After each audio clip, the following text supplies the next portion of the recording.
Because I actually think that you have to have some degree of mental illness if you think that you are a gender that is not your sex, to use the progressive distinction. And so you don't kick someone who's ill, but that doesn't mean that you go along with their illness. Oh, what? This? Okay, let's try again. And let's make this one polite. Will be good. If you can be polite. I can be polite. Great. Well, you know what I'm talking about. Yes, so, I do. The argument re-trans. My position. If you take all the people who hold up their hand and claim to be trans, my personal belief is a lot of them have got psychological problems, a lot of them are delusional, etc. Yeah. However, it doesn't follow from that every single person who holds up their hand is falling into that bracket. Yeah. Now, I will give you two examples of people who I think, if you look at them as individuals, you would go, those are exemplary human beings. And I should probably be polite enough to trust their own judgment about who they are because of the way they conduct themselves. The first of them is Kate McGregor. Kate McGregor is in the Australian military up until the age of 55 or something. Transitioned, don't get triggered by the word, from male to female at that point. Was previously a very high-level cricketer, very high in the Australian military, and did a lot of speech writing for the Australian government, and continued to do so after transition. Now, I recommend you type in that name into YouTube, see her, him, whatever, talk. You'll discover that Kate McGregor himself says, or herself, says, I don't consider myself to be a woman in the classical sense. I consider myself to be somebody who has transitioned, okay? But I do think when I look at that person, if I'm being honest and empathic, and I think Christian, I should give them the benefit of the doubt and go, okay, I can't draw a blanket conclusion that every single trans person is delusional. Can I reply to that? You can. Can I give the second one? I know it was a long one, but if I give the second one's going to be a second, to the first. Right. Yeah. So here's my counter argument to that, is that whether someone is a good, moral, ethical person has actually no relevance at all to the question of whether it is possible to transition from male to female.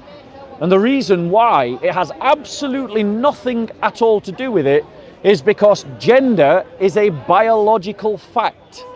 It is born of your genetics. Now, I am not saying, I don't want anyone to think that I'm saying that everyone who wants to transition is somehow a danger to society or a danger to themselves. No, of course not.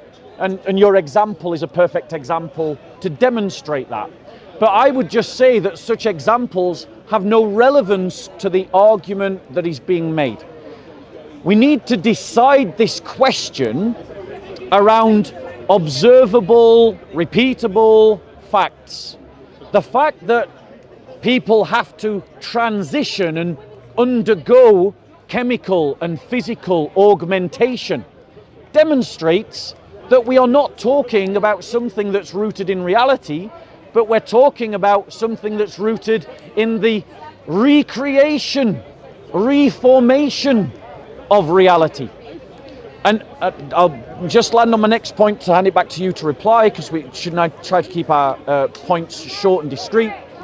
We need to recognize where this is coming from.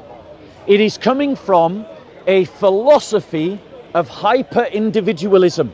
Hyper-individualism is at the heart of the trans movement. This idea that every individual should be free to choose their own destiny, fate, and identity, and no one should correct them with the inconvenience of facts or truth or reality. And that is at the heart of what is really going on. So, over to you. I think Bob's point about the inconvenience of facts and truth and reality is exactly where I'm coming from. I'm not a hyper-individualist. I've already acknowledged that my personal guess is a lot of people claiming to be transgen are delusional or have problems, or they're just drawing attention to themselves, or they're jumping on the bandwagon.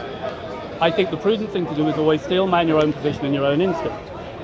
I'm arguing this purely from the point of objective fact.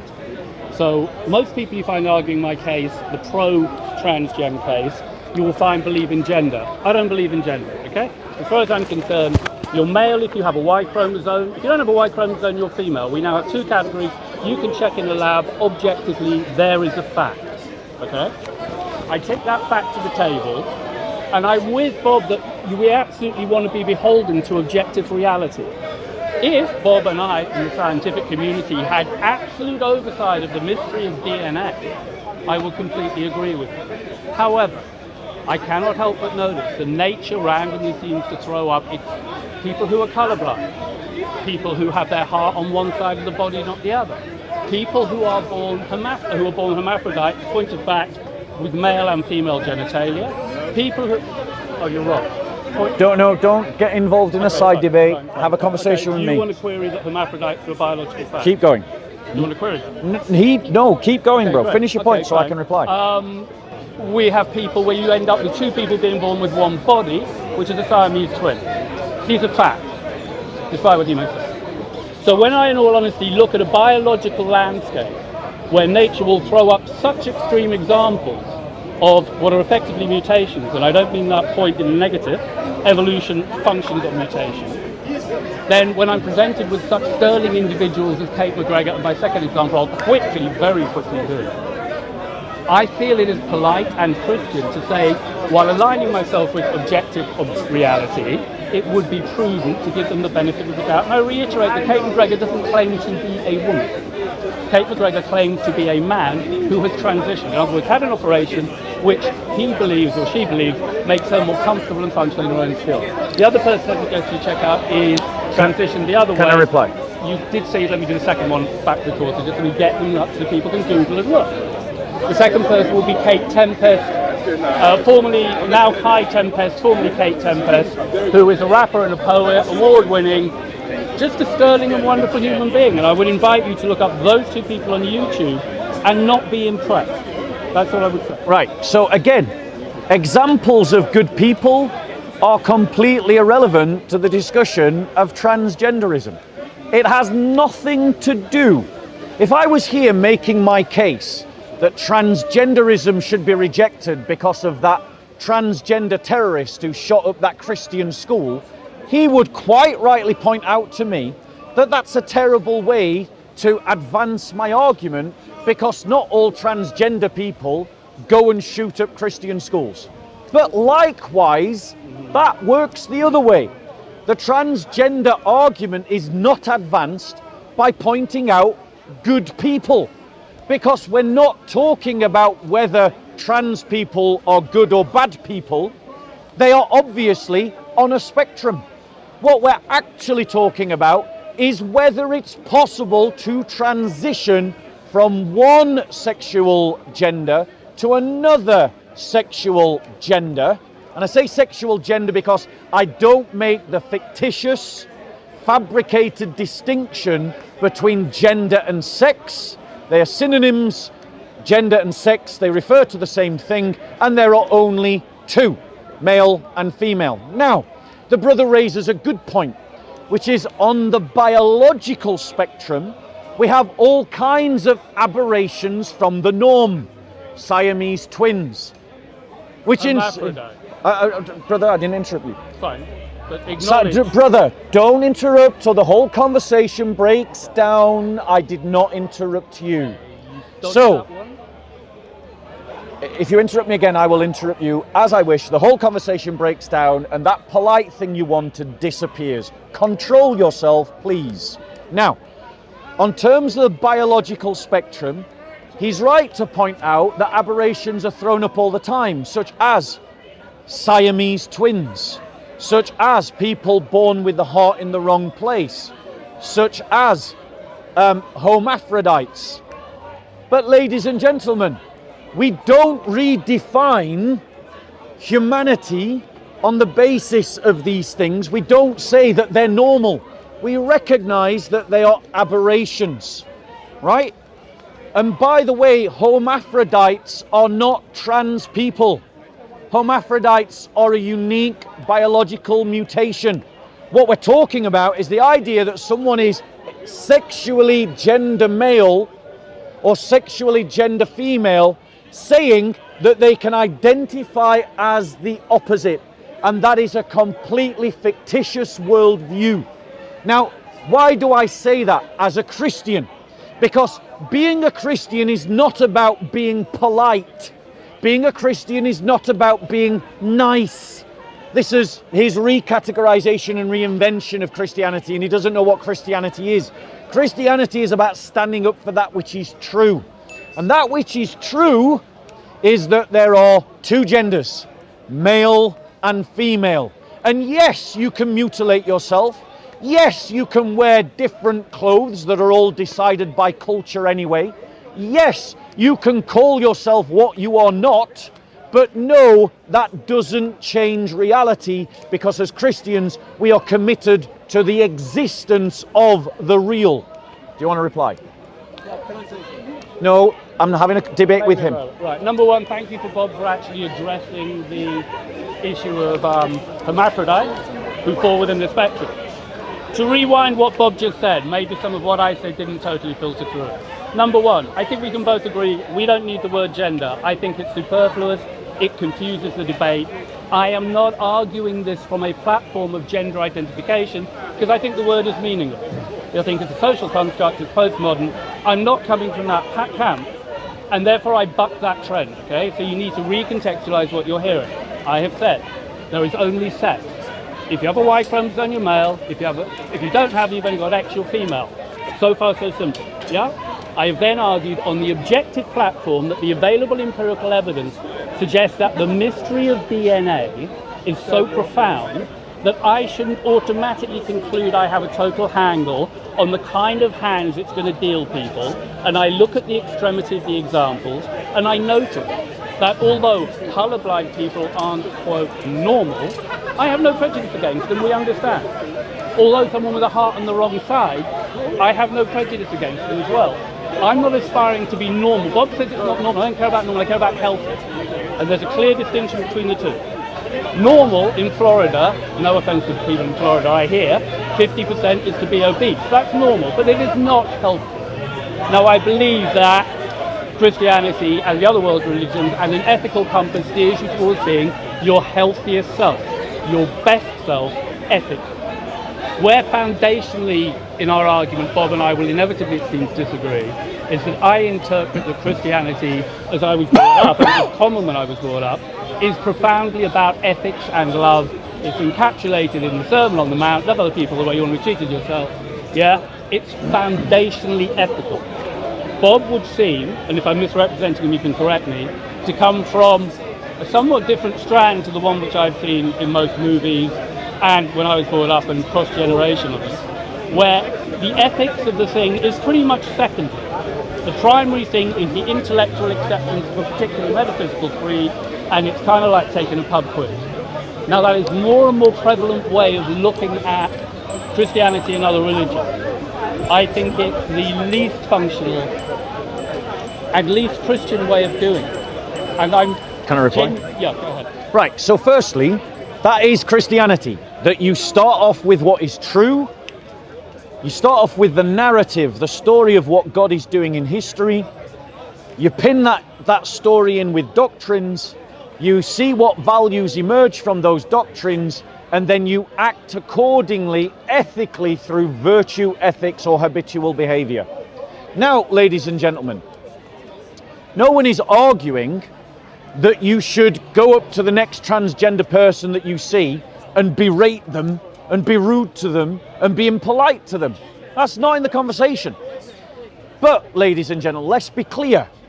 It is not a good or healthy society to be in a world in which you are told what pronouns you should use or how you refer to someone's gender if they are clearly male or clearly female, and then to be villainized for speaking according to what is obviously seen.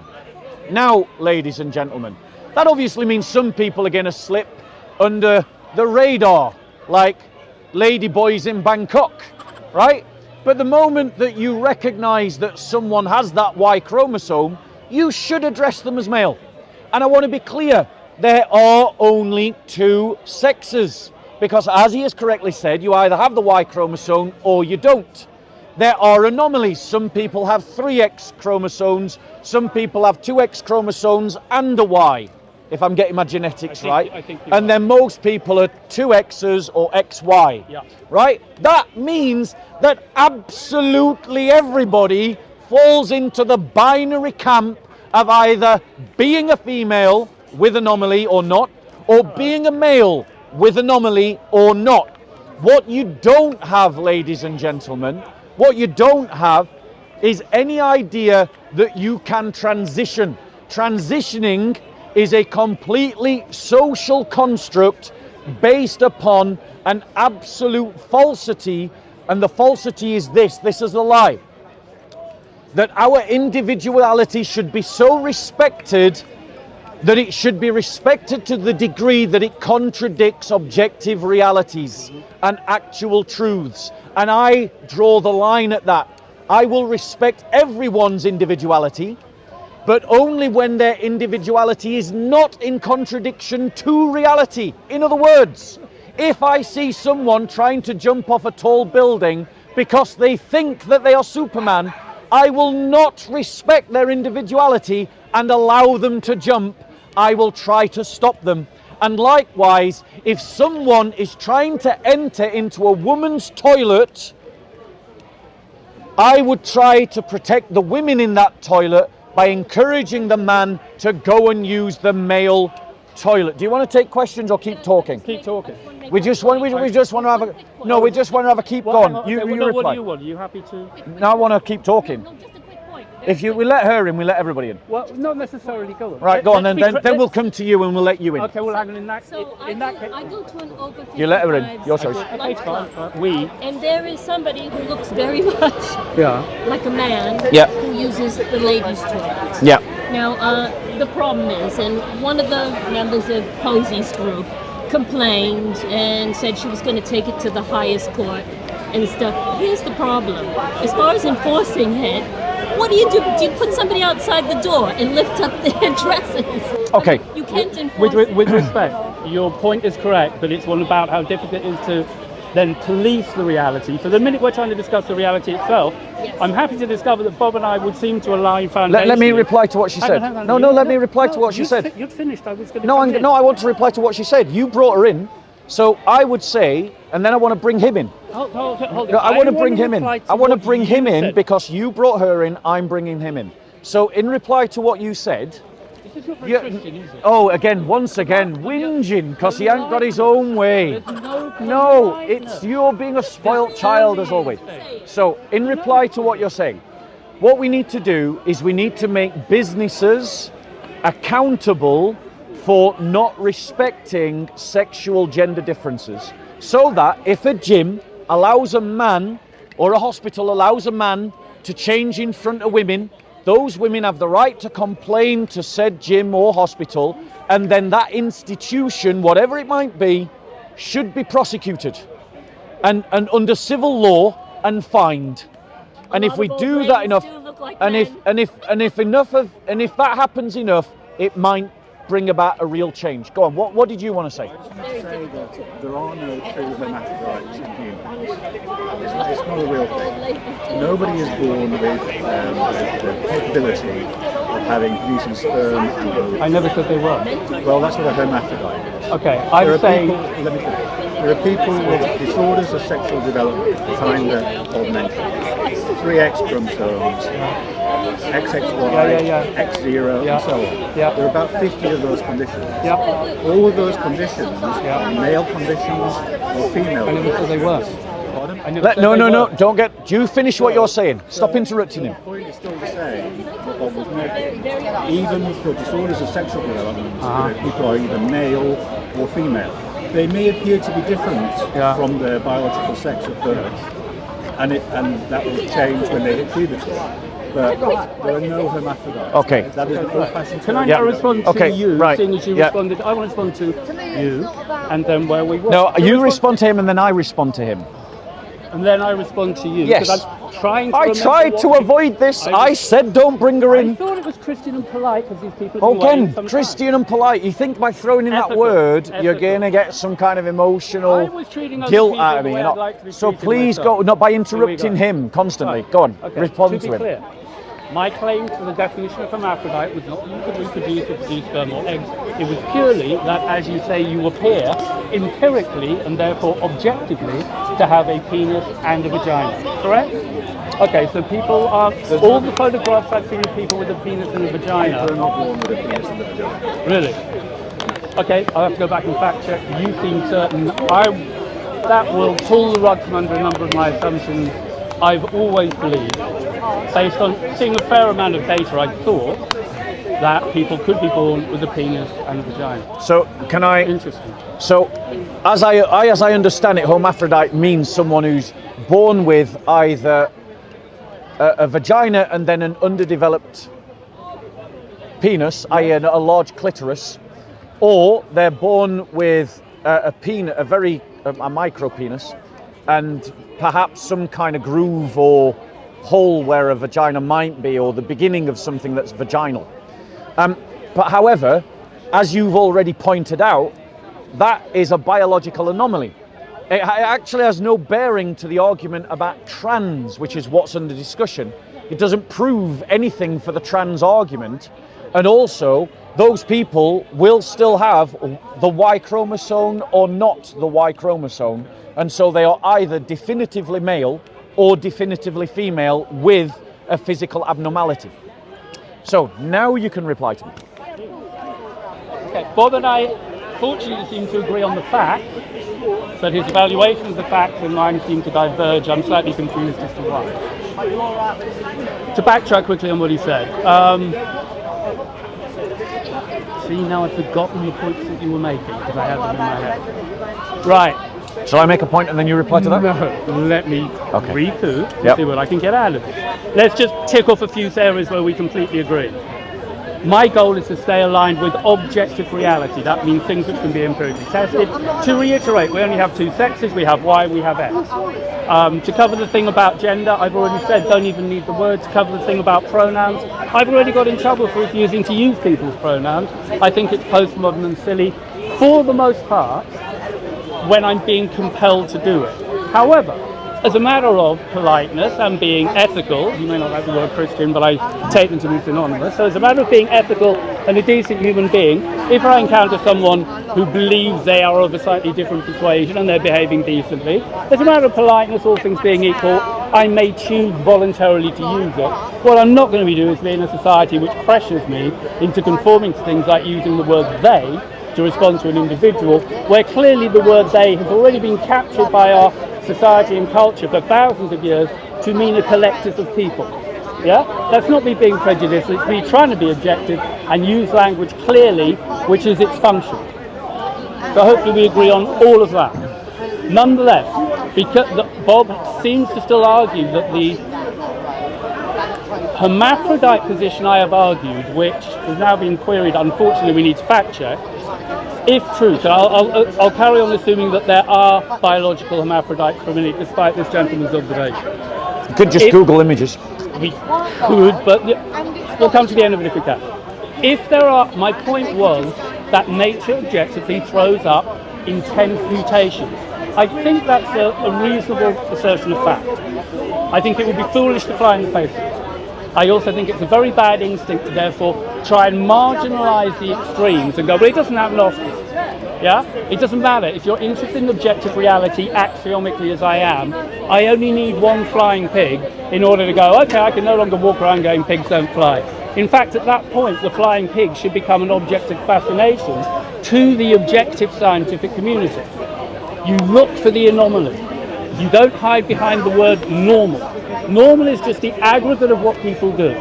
And the aggregate of what people do in normality is very often what is ethical and good. For the most part, what is ethical and what is normal tend to overlap. But as I showed with Florida, you can get overweight and it becomes normal, which I don't think is ethics idealized. But nonetheless, so the two can diverge. You've got to keep track of what you want. I'm always aiming for the best. When the normal is converging with the best, I'm happy.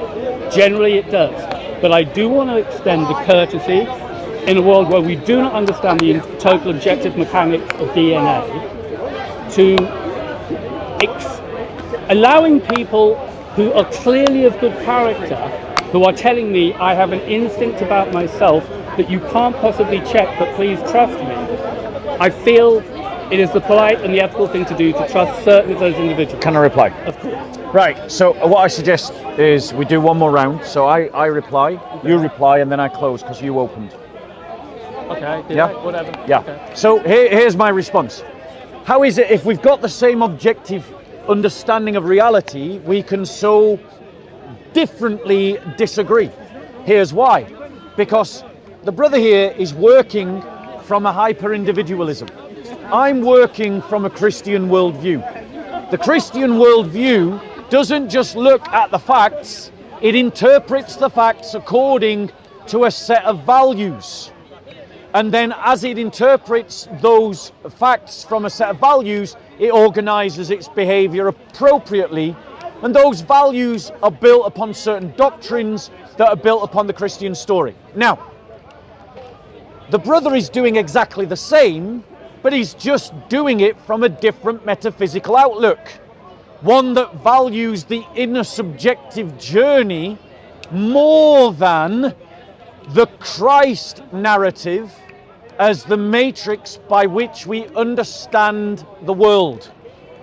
If we believe that the world has a creator, and that creator has spoken into the world and interpreted the biological reality as he created them male and female, then we cannot contradict the creator's words.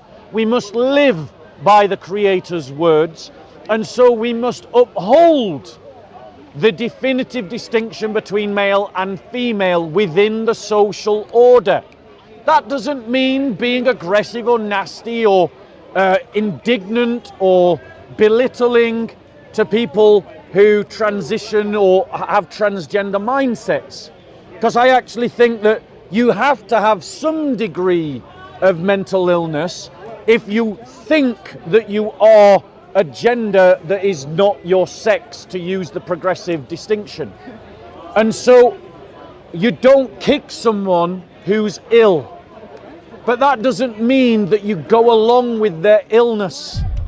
And so we have to affirm the distinction between male and female, but doing it with as much compassion as we can. And I think that that is the order with which we should organize our society. Not going along with transgender ideology, but at the same time not villainizing or victimizing those who, for whatever reason, are buying into that ideology. And many of them are doing it because they're actually autistic. Right, your final statement? Yeah, to reiterate, what is going to be Bob and my eternal point of conflict is I come from the strand of Christianity, a tradition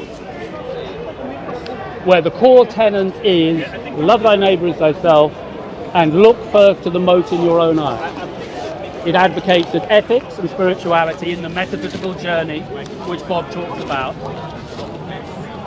are fundamental to human nature and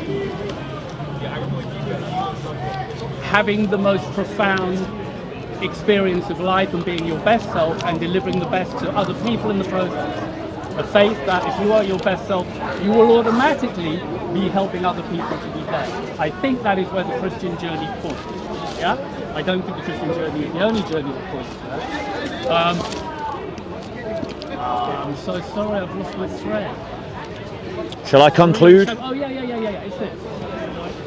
I'm appealing to this point. Always steel man your own position. I'll ask you the steel manuals for a minute. Imagine we rewind 150 years and you start bumping into some people and they keep looking at the trees and going, those leaves are blue. Yeah? Now, collectively, I can totally imagine that we would go, that's not normal, they're strange, they've got some kind of mental problem. That would be, I think, a reasonable conclusion to draw. It's only in the light of scientific advance that certain conditions are discovered, such as being colorblind. Now, I'm taking colorblind to be the parallel for this.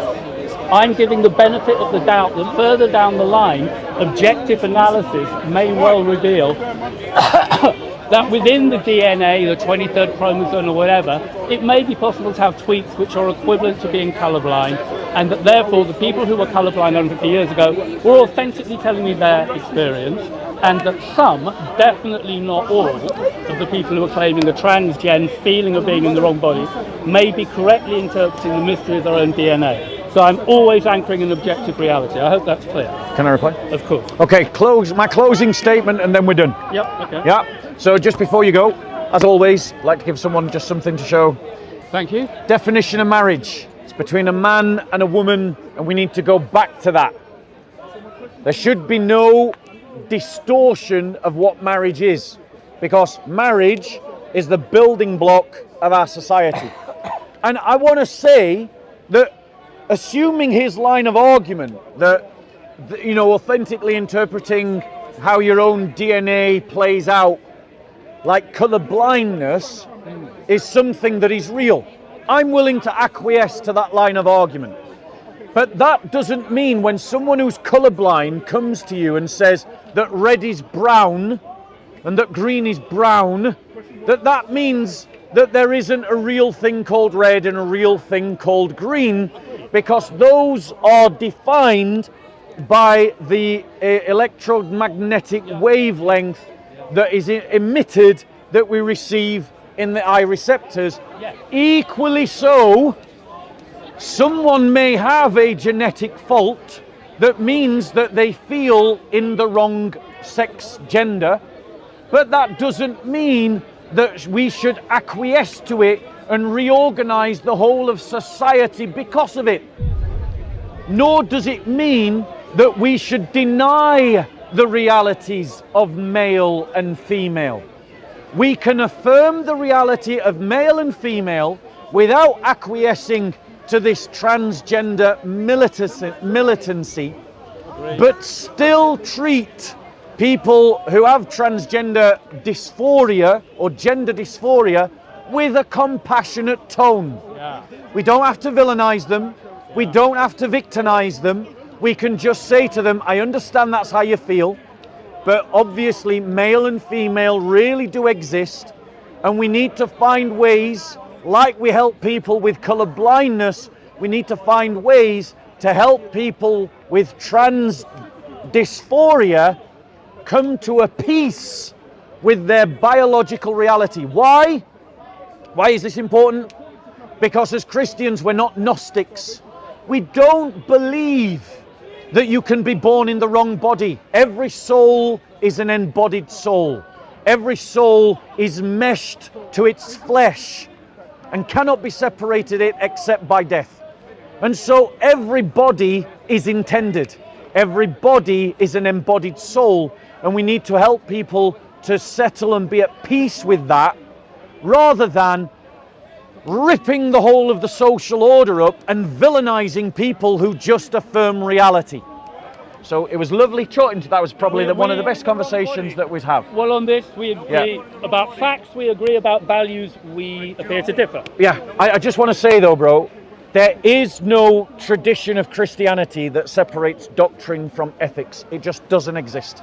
Okay, so I grew up... It's just your personal invention. I grew up in a complete illusionary world before Bob was born. Yes. He would know for You sure. did not grow up in a Christian community. Very strange. And all those films that got made by these great directors like... Didn't understand Christianity either. These great directors. They didn't understand Christianity either. Now, maybe Bob has nailed it in a way no one else has. But to make out that there's some kind of marginal group who have turned out every film I think that you will see on the life of Christ, they're just not Christians.